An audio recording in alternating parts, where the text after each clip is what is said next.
Véritable success story de la radio Espace Guinée, les Grandes Gueules, détentrices des meilleurs scores radio en Guinée, de la meilleure émission talk show, a donné le créneau horaire du départ au bureau et du retour à la maison, récoltant depuis des années consécutives le titre d'émission la plus écoutée en Guinée, toutes catégories confondues.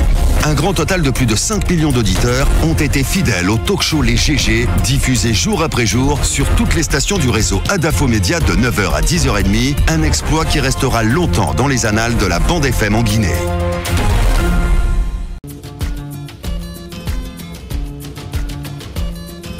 Les Grandes Gueules sur Radio Espace, oui, après réaffectation donc de la ligne budgétaire destinée au projet d'école d'excellence des mines de Bouquet. On y revient encore ce matin, le temps pour notre réalisateur d'appeler notre invité, qui n'est autre que Oumar Keïta, directeur général de l'Institut de géomine de Bouquet, que nous allons appeler dans un instant. Et puis, on parlera de cette autre actualité, la Guinée qui va rendre hommage à Stokely Awa Kwame Touré, défunt époux du feu Myriam Makeba. Symposium donc prévu à cet effet le 24 novembre ici à Conakry, un événement qui intervient dans un contexte sociopolitique tendu en Guinée. Monsieur Boubacar Biro Touré, il faut le rappeler, fils du feu Stokely, et monsieur Oumar Moriko, homme politique malien. J'adore. Écoutez, on va la voir dans un instant, mesdames et messieurs, dans cette émission. Le temps pour le réalisateur d'appeler notre invité que nous allons avoir au bout du fil dans un instant. Le temps pour nos invités de s'installer dans ce studio. On va essayer d'évoquer et surtout de vous lire, mon cher Titi, avec cette histoire de SLEG. Il le disait tantôt, Mafoudi Abangoura. On parle de cette grève donc vers la radiation des enseignants grévistes. C'était la question posée. Alors c'est vrai que justement, rien qu'à entendre, on pense que la loi ne peut pas disposer de telles choses. Mais justement, c'est le problème parce que depuis le début de cette crise, il y a plutôt des réactions après des réactions d'humeur. Le Premier ministre, qui lorsqu'il n'est pas content, se permet des sorties et directement en réplique, Abakar Souma de l'autre côté réagit. Après, on se retrouve dans une situation où c'est difficile de sortir d'une crise. Je crois que c'était le mercredi passé, une rencontre était prévue du côté de la Banque centrale, mais nous apprenons que l'équipe du gouvernement ne s'est pas déplacée. Pourquoi pour le moment on ne sait pas? Ce qu'on sait, c'est que on vit la même chose. Les enfants sont à la maison et les cours n'ont pas repris. Regardez un peu partout, je crois au Tchad et dans d'autres pays, on assiste à cette crise dans le secteur de l'éducation.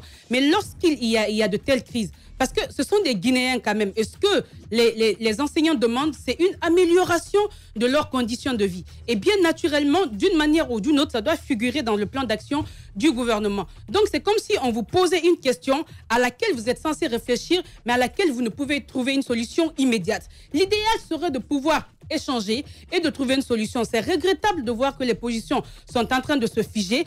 Du côté du gouvernement, ils ont été clairs, on ne peut pas augmenter. Moi, je le disais la fois passée, il y a des propositions au SLEG de voir, au bureau national du SLEG de faire des propositions parce qu'il y a ce qu'on demande et il y a ce qu'on peut obtenir.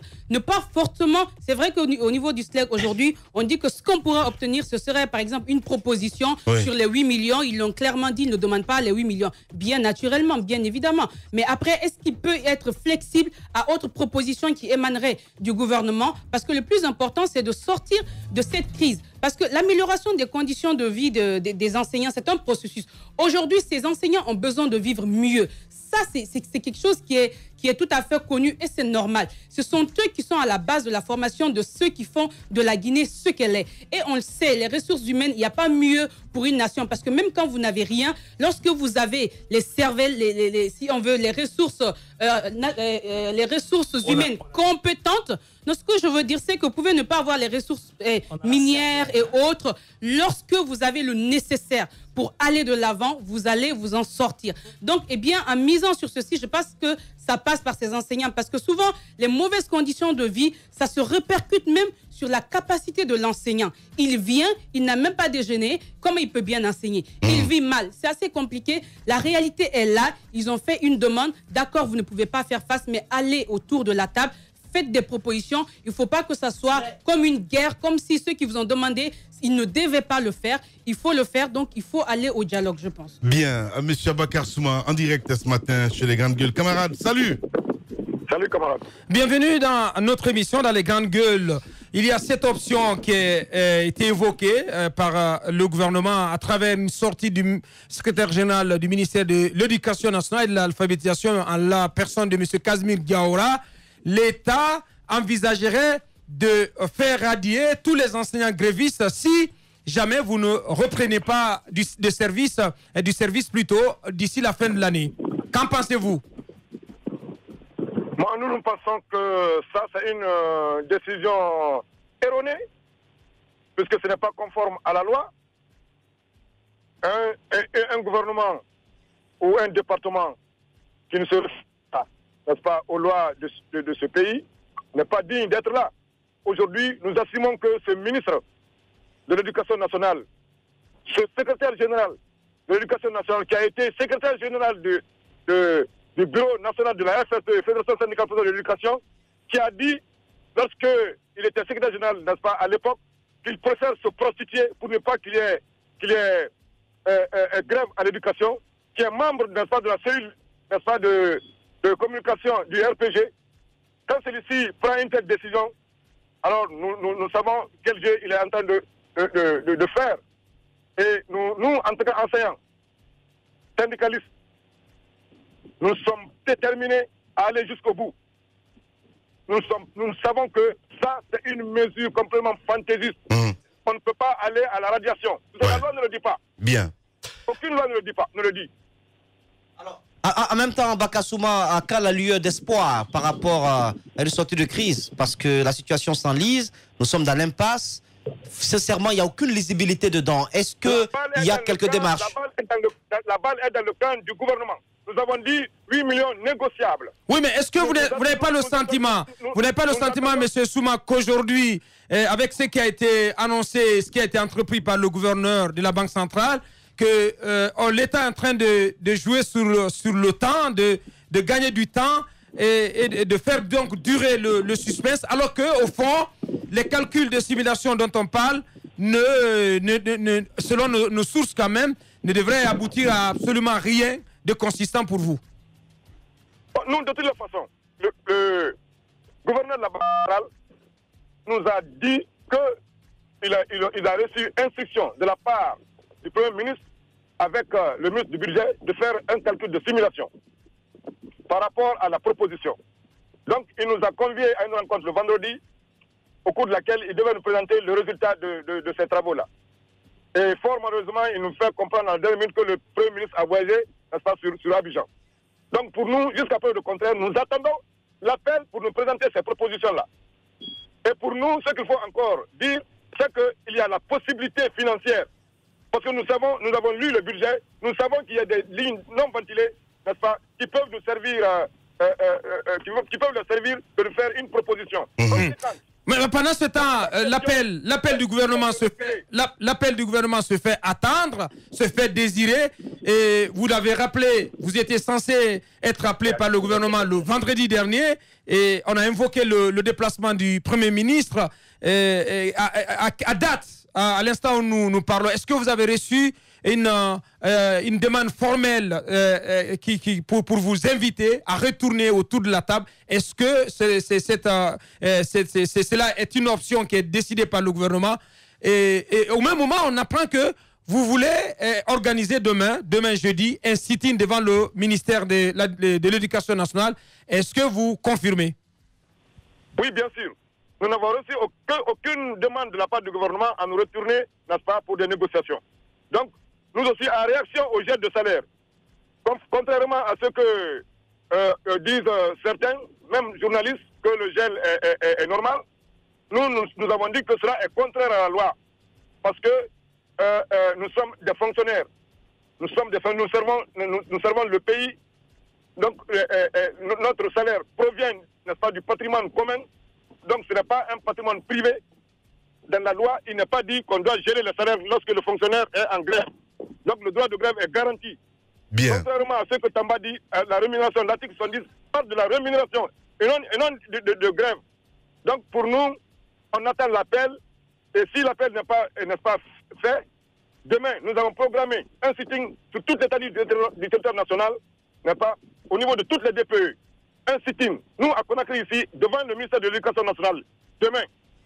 alors auquel nous convions tous les anciens, toutes les anciennes et tous les parents d'élèves pour venir nous accompagner, tous ceux en tout cas qui sont soucieux de l'avenir de ce pays-là. Parce que nous savons que ce gouvernement-là n'est pas prêt à lâcher, plutôt que de faire face à nos revendications.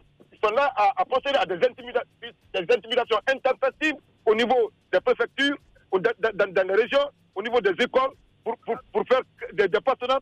Notre secrétaire général, n'est-ce pas, de Kisdougou, a été bâtonné, son pied est fracturé, il est avec nous ici en traitement. Il a été enfermé dans ces conditions-là. Mais dans quel pays où nous sommes? Si nous sommes dans un état de droit, alors on applique la loi, Bien. on agit conformément à la loi. Monsieur... Ce que nous remarquons aujourd'hui, c'est qu'on n'agit pas conformément à la loi. Bien. Et nous sommes prêts, nous sommes prêts en tout cas à respecter la loi. Et nous demandons tous les enseignants demain à une mobilisation et tous les parents d'élèves. Bien. Et même les élèves. Bien. Nous accompagnons demain à un sit-in à Conakry. Bien.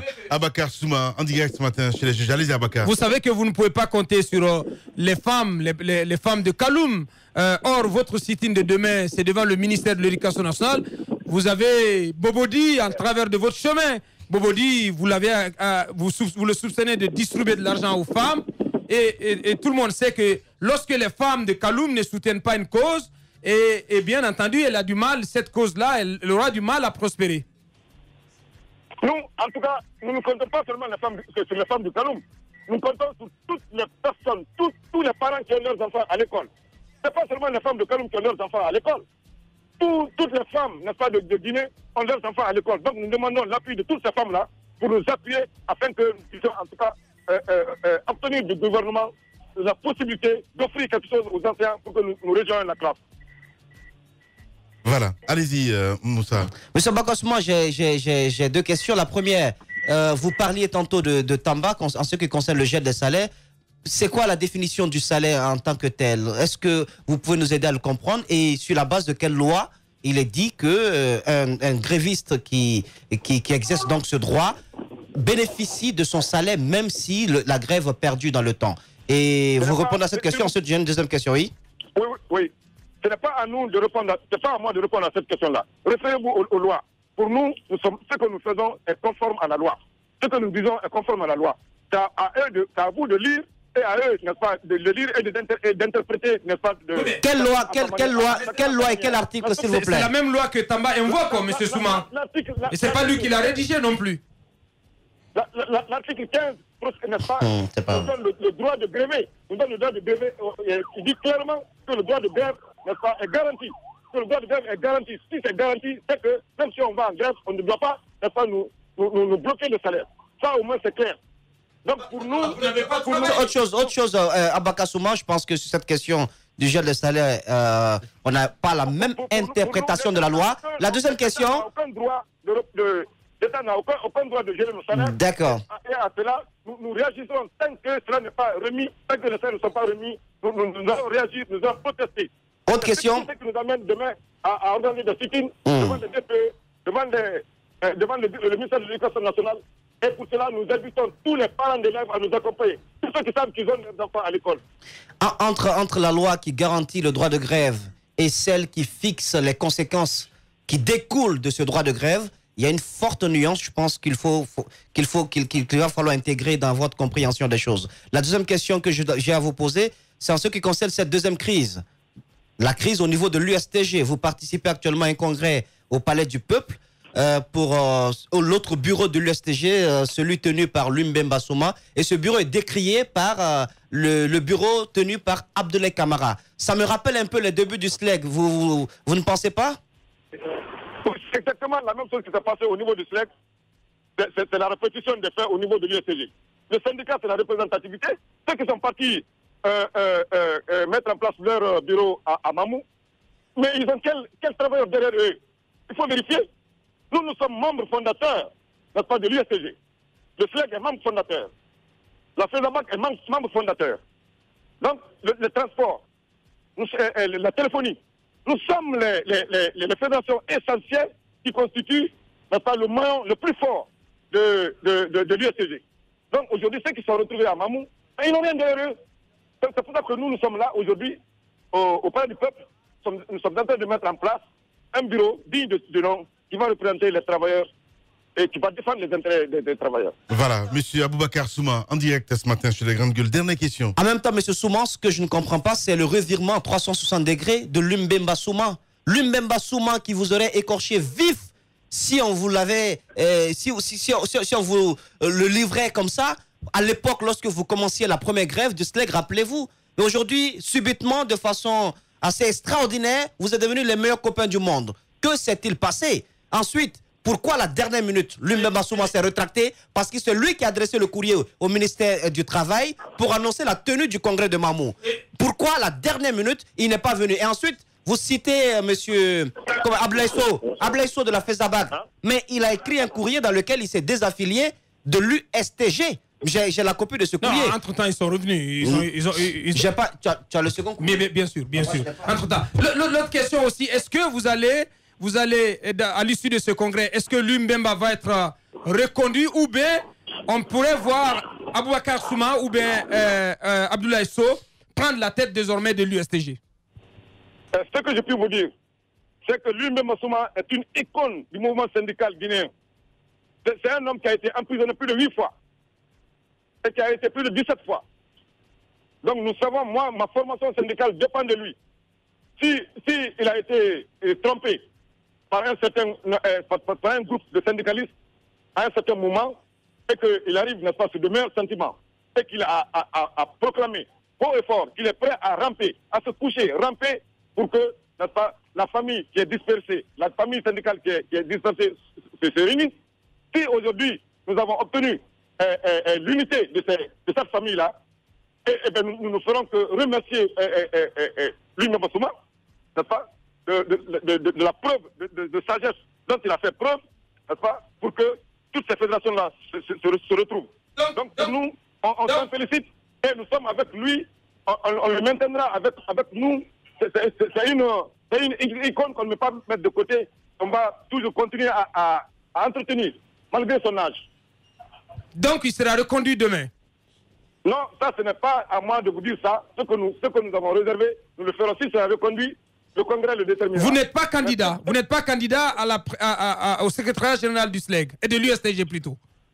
Non, écoutez, moi, tu sais, mon principe c'est la base. Si la base. Non, c'est une question qui s'adresse à vous. Est-ce que vous êtes candidat ou pas pour prendre la place ou la succession de Lumbemba? Écoutez, moi, ma candidature dépendra de la position de la base. Donc elle n'est pas écartée, elle n'est pas exclue, votre candidature? De toute façon, si aujourd'hui, la base estime que je me présente, mais je vais me présenter. Ben non, mais donc elle n'est pas exclue. Quand même, On comprend bien que vous lorgnez ce poste aussi, même si vous encensez Lumbemba, vous le présentez comme une icône que vous devez entretenir. Votre candidature, c'est un petit projet qui est sous le manteau. Si je veux le poste, je peux le briguer. Voilà, c'est aussi simple que ça. Bien. Moi j'agis conformément à la base, je suis un syndicaliste. Bien, on a compris, camarade. Merci beaucoup camarade. Et surtout, bon courage. Merci beaucoup. Au revoir. Véritable success story de la radio Espace Guinée, les Grandes Gueules, détentrices des meilleurs scores radio en Guinée, de la meilleure émission talk show, a donné le créneau horaire du départ au bureau et du retour à la maison, récoltant depuis des années consécutives le titre d'émission la plus écoutée en Guinée, toutes catégories confondues. Un grand total de plus de 5 millions d'auditeurs ont été fidèles au talk show Les GG, diffusé jour après jour sur toutes les stations du réseau Adafo Média de 9h à 10h30, un exploit qui restera longtemps dans les annales de la bande FM en Guinée.